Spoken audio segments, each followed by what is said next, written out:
रात का समय था और घना अंधेरा हो रही थी। एक छोटे से गांव में एक पुराना हवेली वीरान जगह खड़ा था, जिसे सभी लोग डरावना मानते थे। हवेली के चारों ओर डरावने किस्से और भयानक आवाजें सुनाई देती थी।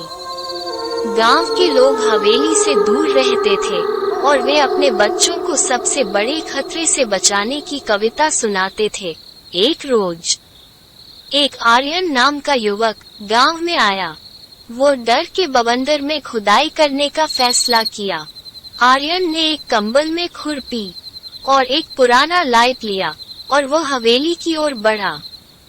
हवेली के अंदर वो अजीब आवाजें सुनने लगा, जैसे कोई चीख रहा हो।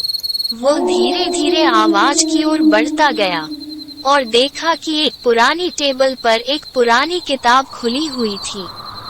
उस किताब में कुछ अजीब चित्र थे। उसे चित्र में जिंदा चीजों के साथ अजीब बर्ताव और उसके साथ खेलते हुए दिखाया गया था। तभी आर्यन के पीछे से एक विशाल और डरावना आवाज सुनाई दी, तू मेरे खेल में आया है और अब तू मेरा हिस्सा बनेगा। वो लाइट को जलाने की कोशिश करता है, लेकिन लाइट नहीं ऑन होता है।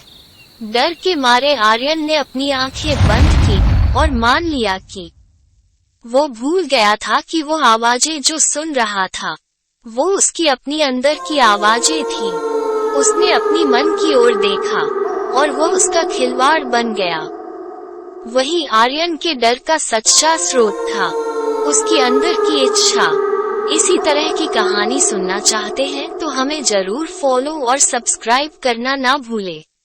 इस कहानी से हमें ये सीखने को मिलता है कि कभी कभी हमारे डर हमारी खुद की सोचों से होते हैं और हमें उन्हें पार करने के लिए अपनी आवश्यकताओं का सामना करना होता है।